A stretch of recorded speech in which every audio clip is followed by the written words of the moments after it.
RCR presenta Integrando Perú. Análisis, entrevistas y propuestas para contribuir al desarrollo del país. Bienvenidos. Saludos amigos. Hoy ha sido un día que se marca por esta significativa marcha de principalmente jóvenes que protestan por la situación que vive el Perú. Y por ello hemos invitado al profesor Alex Huerta, un antropólogo, un destacado profesor en la Universidad Católica, a que nos ayude a entender temas como cultura y política en nuestro país. Bienvenido, Alex. Pedro, muchas gracias por la invitación. Siempre es bueno estar con ustedes. En primer lugar, este tema que sin duda es el que más destaca de la coyuntura, pero que se proyecta a problemas de larga data en el Perú, que es que hoy la inseguridad ciudadana, que es un problema real y concreto, que genera mucha incertidumbre en los jóvenes. Hay 1 millón de jóvenes que desde que fue elegido el presidente Castillo han migrado del Perú y son los jóvenes más calificados. Y en un trabajo del profesor Pázara sale a luz, en un libro de diálogos y entrevistas sobre por qué no volver al Perú, sale la idea clave de condiciones de gobernabilidad y el tema de la inseguridad personal, que tiene que ver con no estar seguro de volver a casa una vez que se sale a estudiar o a trabajar, y también falta de oportunidades. Pero mi pregunta y mi reflexión iba a que existe un vínculo directo entre esta inseguridad ciudadana, que puede ser un problema de pericia, de capacidad profesional, pero con otro problema de vieja data, que es la corrupción.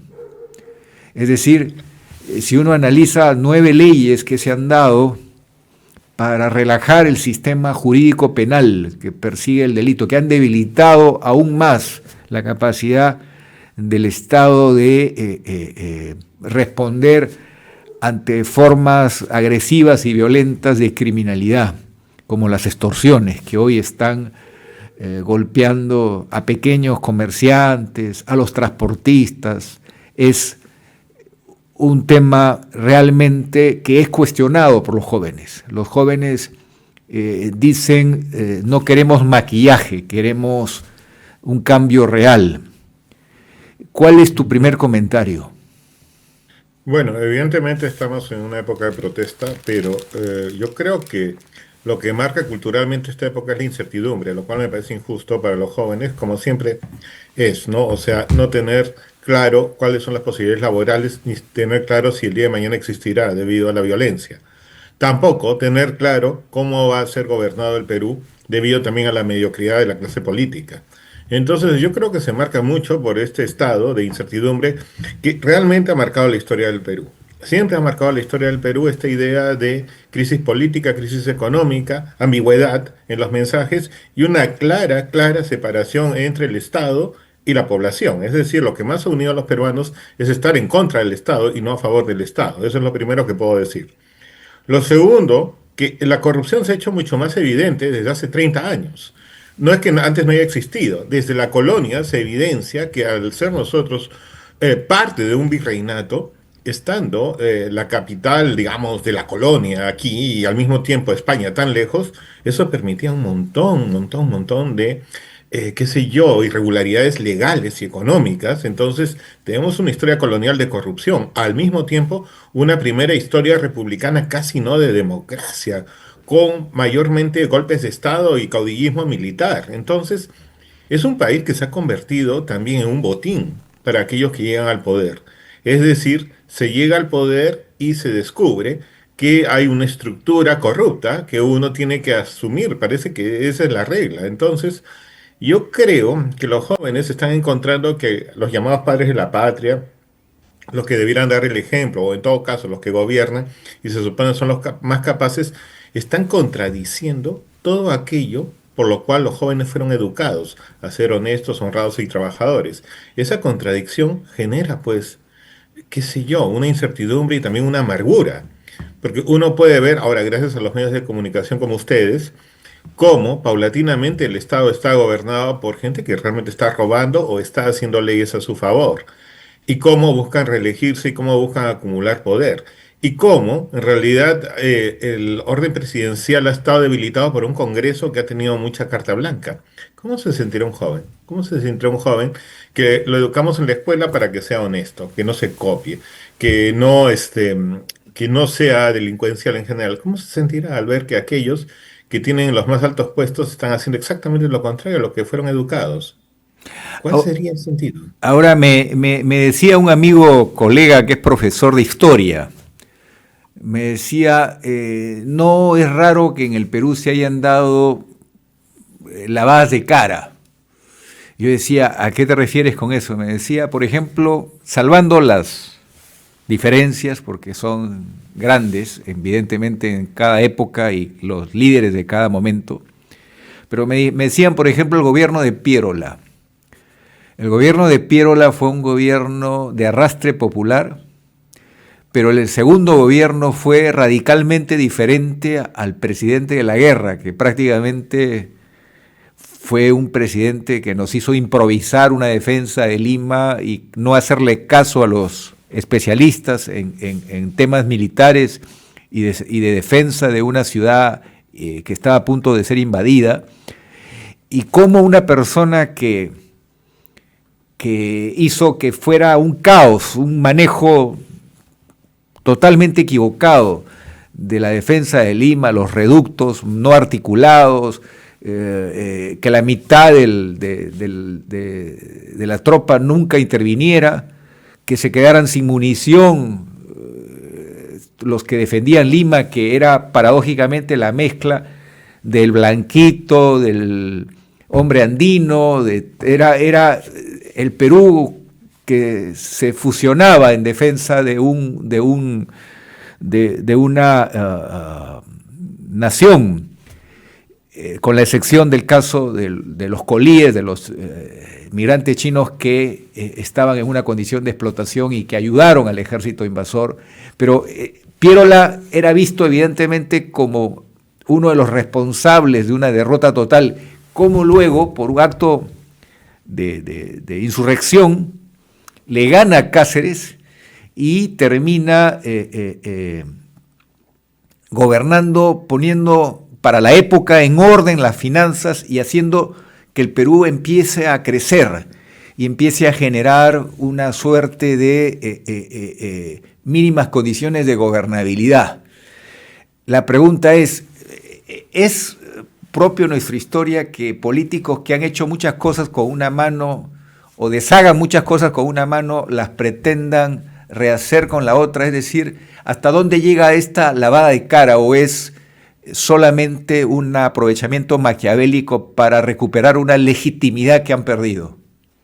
Claro, tú lo has dicho, existe el término legitimidad, que es una suerte de filosofía por la cual la población acepta el mando, ¿no? Muchas veces la legitimidad ha estado hecha por golpe de Estado, como con el general Velasco, y otras veces se ha vuelto a elegir presidentes pese a que la primera vez han sido desastrosos, como el caso de Alan García. Entonces, lo que yo pienso es lo siguiente, más bien yo lo veo desde el punto de vista del votante. El peruano, nosotros solemos votar emocionalmente y si revisas las elecciones, solemos votar castigando al anterior gobierno, es decir, intentamos dar la contra. Es un voto emocional no a favor, sino en contra, y es un voto caudillista, es decir, no nos detenemos a leer planes de gobierno, sino generalmente el carisma de la persona, como Piérola la tuvo fuera de la guerra y Cáceres no la tuvo fuera de la guerra en su momento. Es decir, cada hombre tiene su momento, en ese momento, ¿no? Entonces votamos por el caudillo. Desde los 90 aparece una nueva figura que articula todo esto, el outsider, aquel que no hace propaganda sino último minuto para que no lo funen, como dicen los jóvenes hoy, o no lo quemen, y que aparece como salvador y apolítico, o en todo caso lejano de los partidos políticos. Entonces, yo lo que veo, tú dices lavada de cara, yo lo que veo más bien es que en las elecciones generalmente se busca lo nuevo, o sea, el borrón y cuenta nueva. No nos gustó este gobierno, lo castigamos, usamos el otro. no nos gusta este candidato porque representa a los ricos, votamos al opuesto complementario. No nos gusta una candidata, entonces votamos por el anti. Entonces es un voto generalmente anti. Después de haber lavada de cara, como siempre hay, todo el mundo pretende hacer eso, ¿no? Y estoy sospechando de que ahora también el presidente transicional está intentándolo. Me temo, porque lo malo es que no basta con lavadas de cara, ¿no? Pero yo creo que también más bien que el votante peruano somos emocionales, somos castigadores, somos en todo caso propensos mucho a querer comenzar todo de nuevo y poco a poco somos más desconfiados de la clase política per se. Y creo yo que poco a poco se busca más tecnócratas o gente bastante objetiva para que ordene la casa, ¿no? Ahora, nuevamente, no sé si es lavado de cara o qué, pero lo que se está buscando ahora, lo que estoy viendo que la población está urgiendo, es casi como un gobierno policial. O sea, la nación peruana tiende a sacrificar democracia por orden. Y esto se entiende en la medida en que la mayor parte de los peruanos tiene problemas laborales, económicos, incluso una cosa así como que tiene que tomar 3 horas para llegar al trabajo, para ganar poco y para darse cuenta que tiene más deberes que derechos, que eso es una cosa aterradora. Entonces me da la impresión de que, no sé si llamarlo nuevamente lavada de cara, pero se busca a un presidente que sea rudo, duro, dictatorial a veces, ¿no? Se busca mano dura y eso es bien preocupante en una nación como la nuestra, donde sabemos que la mano dura ha generado masacres y muchos inocentes han caído en un país tan diverso, no es El Salvador, ¿no? Entonces, me parece preocupante.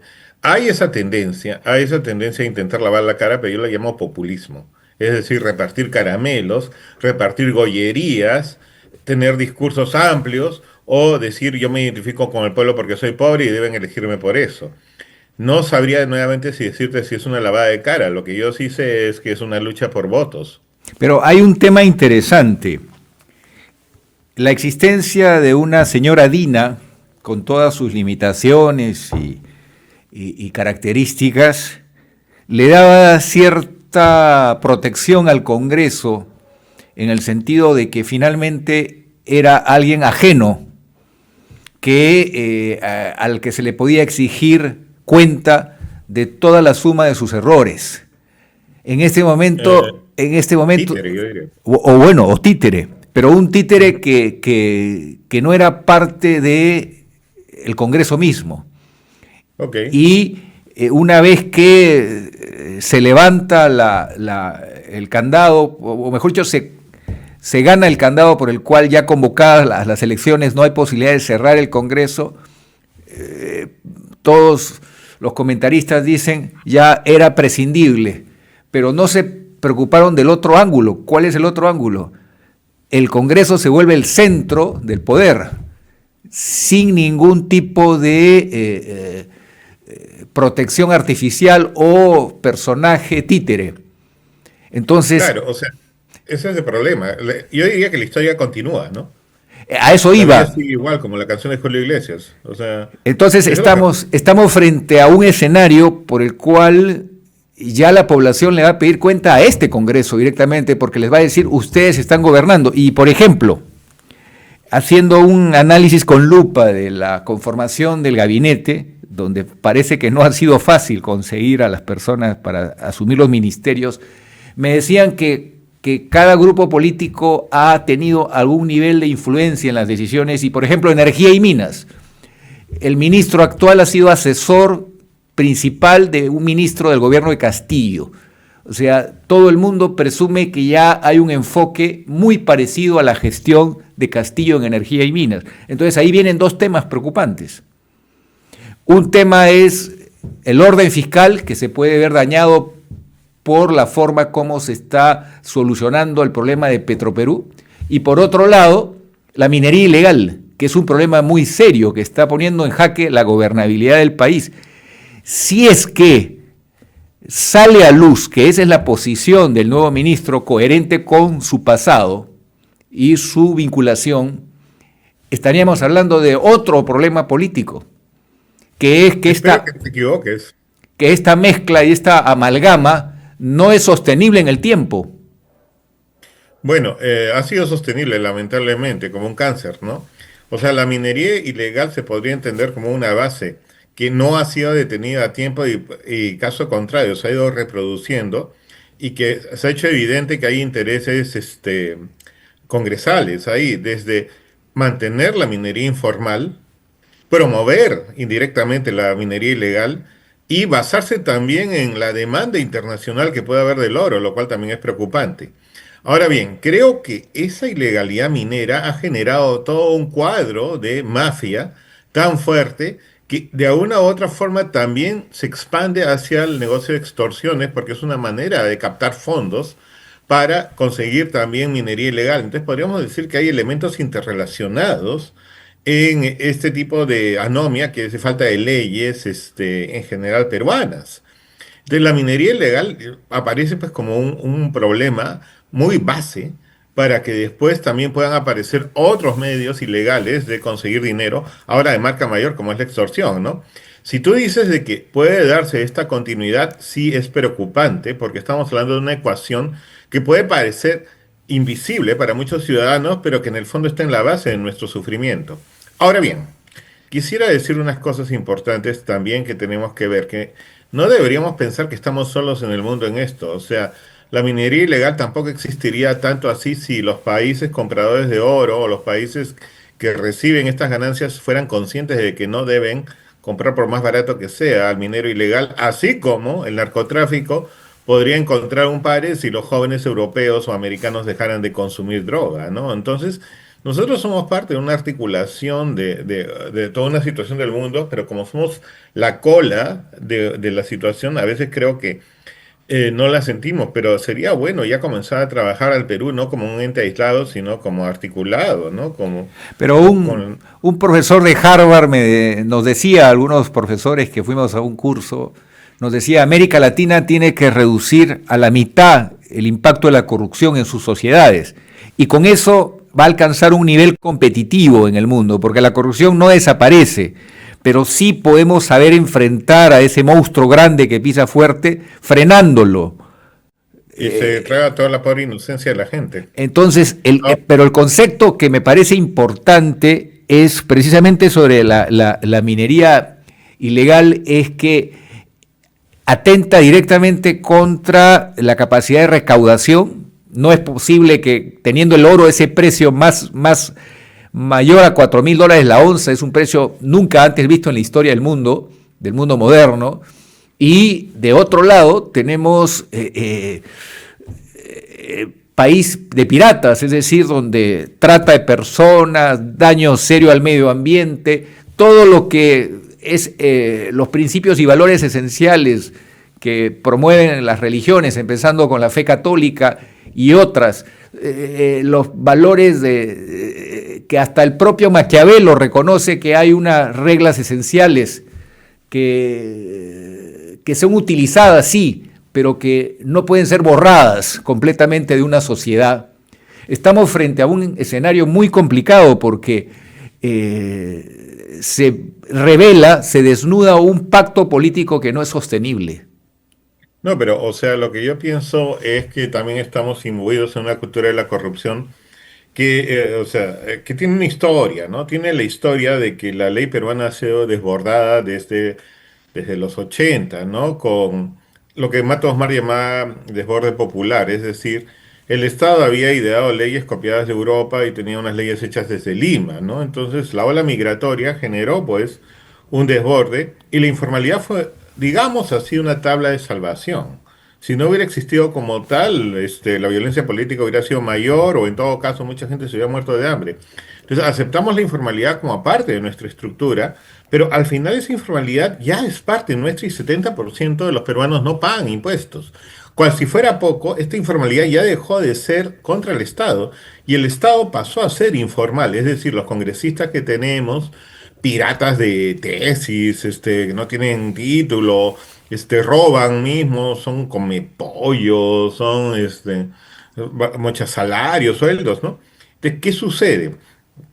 Que la informalidad no es la ilegalidad, pero están a un paso de serlo. Entonces, me da la impresión de que se ha articulado algo donde la ilegalidad se ha naturalizado demasiado y una vez que uno entra al poder se da cuenta de que puede ganar mucho más que si trabajara 24/7, como lo hace todo peruano, y comienza a entender al Estado como un botín. Pero también me doy cuenta de que se genera una cultura, y esto es lo peor. Cuando se genera una cultura de informalidad o de ilegalidad, donde se reconoce abiertamente que la ley es corrupta, que la policía es problemática, entonces se normalizan este tipo de cosas y ya son parte del día a día, ¿no? Consumimos productos pirata, consumimos software pirata, consumimos cosas ilegales. La verdad es que si uno quita la informalidad en Lima, nos moriríamos de hambre. La mayor parte de alimentos llegan al mercado informalmente. No podríamos transportarnos. La mayor parte del transporte urbano es informal. Pero Entonces, creo yo, ahí sí me permites una precisión. No pagan impuestos directos, pero sí pagan mm, impuestos indirectos. Es eso decir, no te invita a saber que el Estado también es cómplice de este panorama, porque sí cobra ciertos impuestos indirectos y también promueve legalizaciones de cosas que han sido obtenidas informalmente. ¿No te has dado cuenta ya que la informalidad ya no es ausencia del Estado, sino una intervención rara del Estado? ¿Te has dado cuenta de eso? sí, claro, pero la gran pregunta es, ¿no puede haber un Estado que promueva al pequeño minero, al minero artesanal, asegurando que tenga justo título sobre el área en la que trabaja, que desarrolle buenas prácticas ambientales que hoy existen? No tiene que usar el mercurio, no tiene que usar el cianuro, puede hacerlo con gravimetría, puede hacerlo de formas donde no va a dejar un daño tremendo sobre la vida de otras personas, puede pagar en un régimen promocional tributos, puede tener una cadena productiva y estar aliado, como el caso del café en San Martín, con un actor grande que trate con consideración y de una forma razonable y competitiva a todos sus socios que son empresas familiares. Es decir, puede haber un camino propositivo que lleve a un país a su viabilidad. Ese es el tema de fondo. Claro, o sea, lo que podemos hacer es copiar los sistemas que se han usado con el café y el cacao Por ejemplo, y los cultivos reemplazantes, que son, bueno, ahora obviamente estamos hablando a mucho menor escala y cuando hablamos de minería, estamos hablando de intereses económicos que llegan a nivel internacional, ¿no? Por un lado. Y por otro lado, otro problema que tenemos es de que en gran medida este tipo de problemas tiene una complicidad con autoridades, ¿no? Y eso se sabe, es decir, con el Congreso que genera un corpus legal que permite este tipo de cosas y sospechamos que hay complicidad fuerte, ¿no? Entonces, sí, como tú dices, se puede. No soy tan optimista como Hernando de Soto, en el sentido de convertir a los informales en capitalistas inmediatamente, pero sí creo que se puede integrar eso por el bien del ecosistema, por el bien del mercado y sobre todo por el bien de la seguridad ciudadana, que creo yo tiene que ver con eso. Pero eso implicaría pues una inversión del Estado que no hasta ahora no ha dado fuerza y una regionalización efectiva que no ha funcionado. O sea, yo creo que la descentralización ha fracasado totalmente y los gobiernos regionales tienen problemas serios en el uso del canon, etcétera, ¿no? Entonces yo pienso que debería haber una centralidad mayor. la sociedad civil, la empresa privada, las cámaras de comercio, se puede hacer una reingeniería del canon, que tienes tu razón, un porcentaje importante del canon se pierde por corrupción o por falta de capacidad técnica, pero si cambiamos la forma de ejecutar la inversión, si convocamos a fondos concursables, si logramos fórmulas en las que un profesor universitario puede asesorar a una comunidad para presentar un proyecto donde los desembolsos están condicionados a avance real, donde se busca el mejor ejecutor y no aquel que se ha formado de la noche a la mañana, que es una empresa fantasma, que no tiene ni personal, como estamos viendo hoy en denuncias todos los días, podemos revertir ese daño que acabas tú de mencionar, que se reproducen los problemas del centralismo, se reproducen en la cabecera de cada departamento o región, donde vuelve a mostrarse corrupción y una forma, digamos, no inclusiva de construcción institucional, que yo utilizo mucho estas categorías del último premio Nobel, el del año pasado de Economía, que habla de que el drama de países como el Perú es que ha construido un tejido institucional absolutamente extractivista, es decir, que no toma en cuenta la generación de oportunidades para la mayor parte de la población, y eso nos hace muy débiles. ¿Es correcto esto? Bueno, sí, o sea, de todos modos yo creo que la red ha sido pésima. O sea, ha habido un centralismo fuerte y ha habido una pirámide sin base. Es decir, unas ganancias que no chorrean definitivamente y trabajadores muy mal pagados. Pero eso se da a todo nivel, ¿no? Es decir, las bases, una estructura piramidal cuyas bases son pobres siempre, ¿no? E incluso lo que más me preocupa, mafias, más que un control estatal, ¿no? Ya, pero yo lo que creo es que, como tú bien dices, es una reingeniería, pero a nivel peruano tendríamos que también entablar una cultura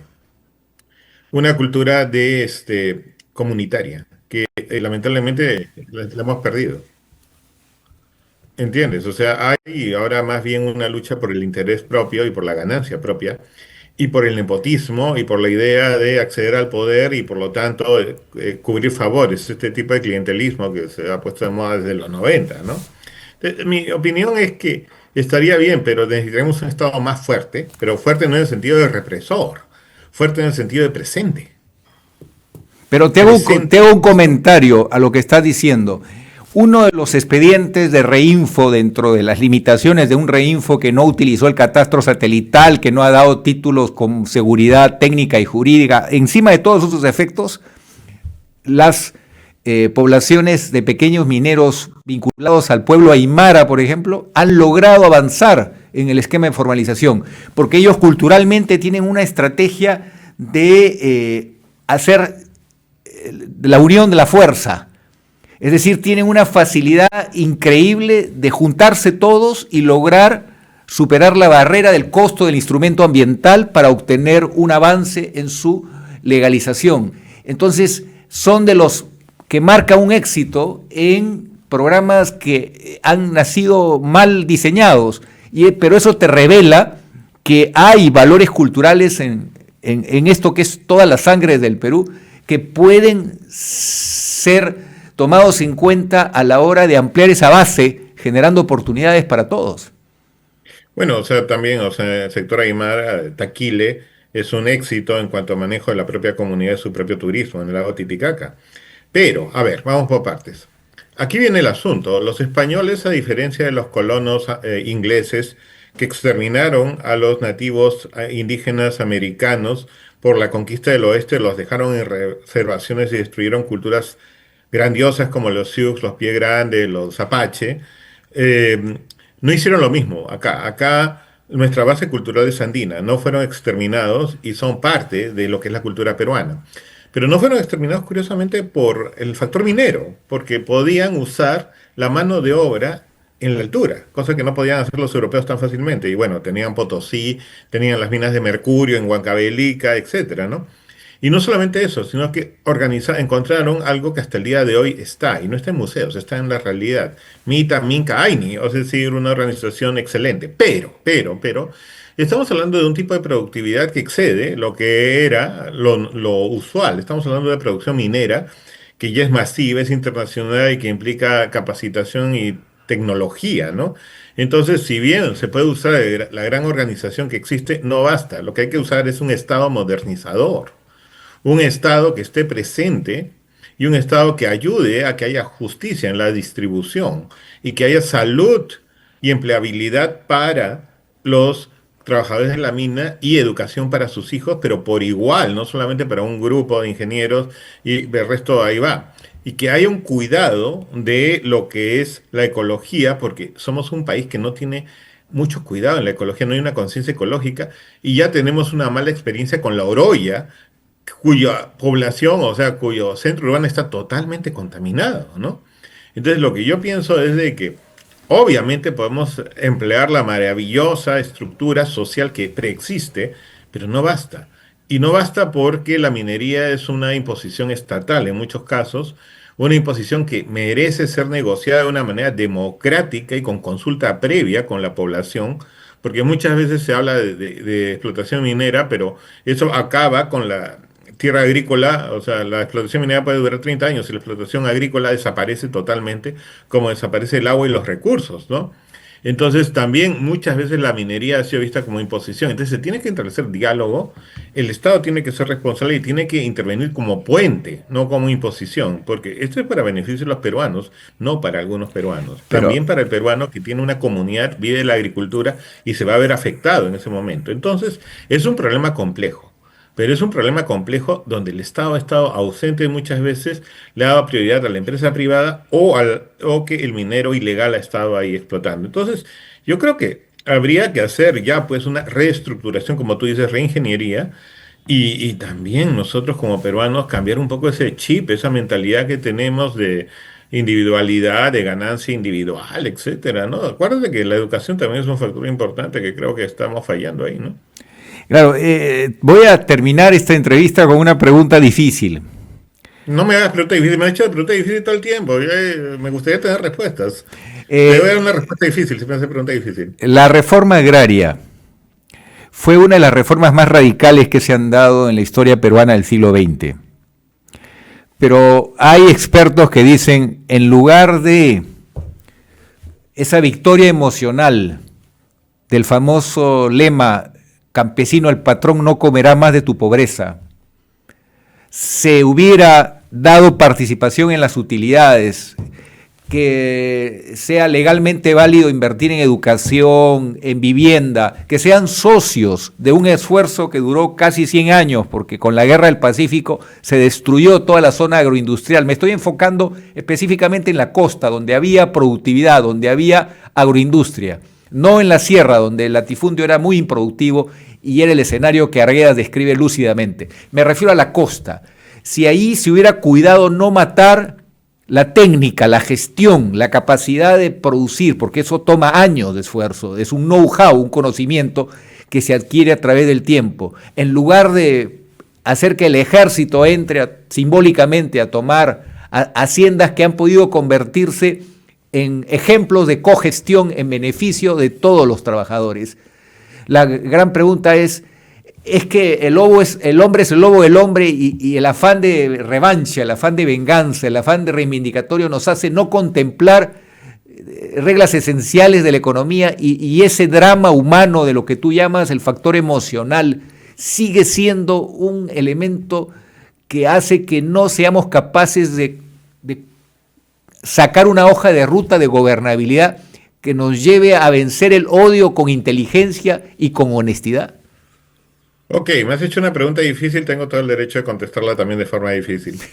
Evidentemente, la reforma agraria aparece en un momento histórico tardío, porque es inconcebible que hacia 1968 el Perú estuviera viviendo casi en un orden semifeudal, donde una gran parte de la población estaba sometida a casi un servilismo raro. Y eso era, estamos hablando del siglo XX, o sea, finales incluso, o sea, segunda mitad, ¿no? Eso llama la atención. Entonces, en un sentido, había una estructura que había que cambiar que digamos que fue una medida por sí democrática, pero es imposible hacer una medida tan democrática desde una dictadura, ¿no? Eso es lo primero. Entonces ahí está el otro factor, que no funcionó el segundo paso, que fue el traslado de capital hacia el campo, pero también había una demora desde el gobierno de Belaúnde y también un boicot a todas las movidas, etcétera, para lograr una reforma agraria que debió haberse hecho antes, porque sí es bien escandaloso en un país como el nuestro,